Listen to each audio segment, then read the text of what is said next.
Hey guys, mattMONTANEZ here, and today I'm going to be talking about something a little different. I'm not going to be talking about plugins in depth. I'm not going to be giving a Pro Tools tutorial, but I'm going to be talking about headphones and which ones I use for mixing. I've been getting this question a lot lately, is people are asking me, what are you using for mixing? What monitors are you using? And I tell them I don't use any monitors. I just use headphones. Then they ask me, you can really get a professional sound with just mixing on headphones. And yeah, I 100% believe you can do that.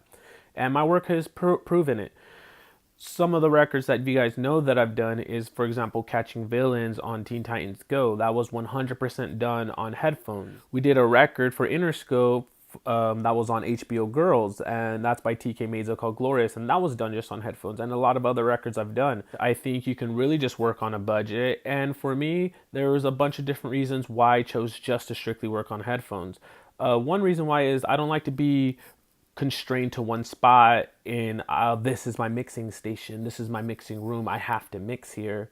I don't like that. I love to travel and mix whenever I want to mix. And that was a reason why I choose Waves over UAD plugins, which I stated in a previous video, is because UAD, you need to always carry your hardware around, and I hate that. So I use them once in a great while, but mostly I'm stuck using Waves plugins just because I can mix on the go. I like that I'm traveling. It's the freedom of mixing anywheres, and that's always, always nice. There's a lot of cool little things which you need to do if you want to start mixing on headphones, and there's a lot of cool little tips I can give you. And the first tip I will give you about mixing on headphones, it's like if you got a new set of monitors, is what do you do when you first get your set of monitors? You plug them in, you set them up, and you start listening to a lot of your favorite tunes to hear how they sound, to hear what they're doing, to learn your monitors, to understand them. You know, you start listening to lows and highs and mids and vocals and how the beat is really knocking through them. And that's what you need to do with your headphones if you want to start mixing with headphones. You need to listen to a ton of music. You need to listen to your favorite records. If you mix pop music, listen to pop records. If you mix rap, listen to rap records. And if rock, listen to rock records. You know, just listen to your favorite records. And that's not hard to do. You're already listening to your records 24/7, your favorite records 24/7, probably on Apple earbuds, on a Beats pill or something. Just throw them on your headphones instead and just keep continuously listening to your records so you could understand what your headphones are doing and learn how they sound, because they will sound different. They will add a little color here and there. They will change the way the bass sounds. They will do some things that you aren't going to notice at first until you put in quite a bit of time listening to your headphones. Then when you do that, you want to understand, okay, now I hear the bass, now I hear the highs, I hear the lows, I hear the mids. Now you want to see, what is the bass and kick doing together? What is the snare sounding like? How crispy is it sounding? You want to hear how the vocals sitting on these mixes, the backgrounds, how they spread across the entire stereo image. You want to listen to the reverb on what that's doing and how it's spreading across. Those are the things you want to look out for when you're listening to all these records, so you understand what your headphones are doing to the sounds. Then when you're done doing that first thing, the second thing you want to do is you want to listen to reference tracks while you're mixing with your headphones. So let's say you're mixing your record and you hear and you like what everything's doing and how it's sounding, then you want to bring in a reference track so you can A/B it together. Like, okay, so my lows sound like this versus the professionally mixed record. That's what you need to do so you understand, okay, this is how far I was off, until you get the hang of what it's supposed to sound like. And that's going to help tremendously. I'm a big believer in reference tracks, and I still use them, especially when I'm finalizing my mix. I get everything sounding the way I think it should sound and how it should sound. Then I bring in a reference track and see if I'm close or super far off, and I make adjustments accordingly. Now, since I've been doing it so long, I'm about 95% there every single time. And I'm trying to get to the point where I'm 100% there, but you know, it's kind of hard listening to a mix versus a master. So those are the first two things you need to do. The first thing is listen to a ton of music through your headphones. Just keep listening to music all day for a while until you understand how music should sound through them. Then the second thing you do is start mixing with them and use reference tracks while you're mixing with your headphones.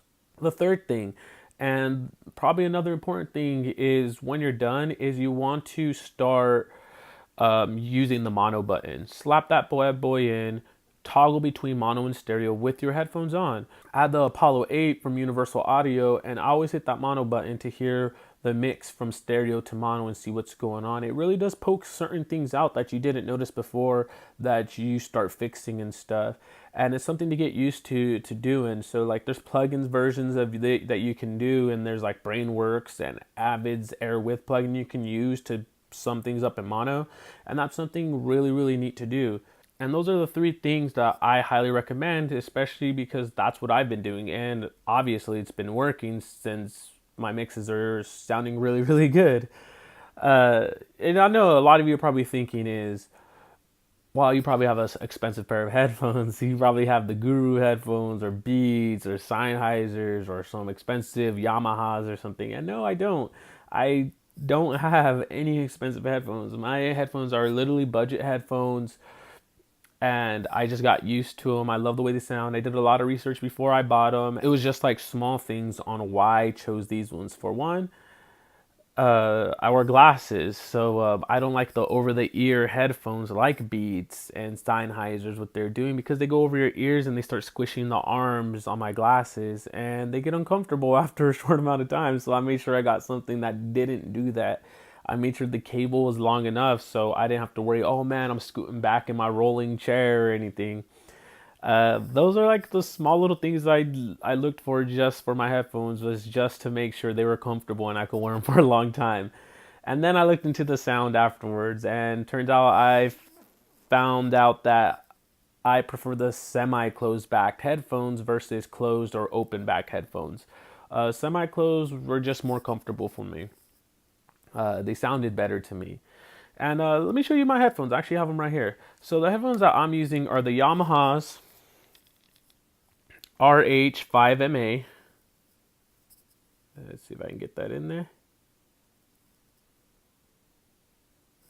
Yamaha RH5MAs, and they're $60. I bought those headphones just because, like I said, the ears, they sit comfortably just right on my ear. They don't go over.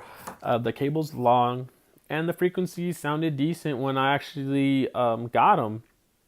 And then I just listened to a ton of music with them. $60. I got them through Walmart.com, I believe. I think they sell them on Amazon too, or whatever. And yeah, that's what I've been using. I did a lot of records for the past year and a half, 2 years, using just these headphones. A couple things that I will do for you guys is I'll drop these frequency graph or website for frequency graphs in the description below, so you guys can really like research your headphones, whatever you need to do. And because I know, for example, like these ones, they add a little bit muddiness, at least to my ears. So I know not to dip a lot out right there. And they boost a little bit of the mids. So those are things that you want to look out for. So I'll throw in the spectrum graph, the website you can look through for your headphones. I'll also put a link to the description for these headphones so you can buy them if you decide you want to buy these ones. They're really great. I highly, highly recommend them. And lastly, guys, is I hope this really helps you guys in understanding is that you can mix on a budget. You can just use the tools that you have and really mix professional sounding records on headphones or stock plugins. And it's pretty much everything the recording revolution has been saying for years now, is that you just have to know your tools. And stock plugins are great. Budget headphones, great. Budget gear is great. You do not need the expensive stuff unless you want to get it. But overall, you can do it on budget gear. All right, guys. Hope this helps. Keep creating music and just have fun. All right. Take care.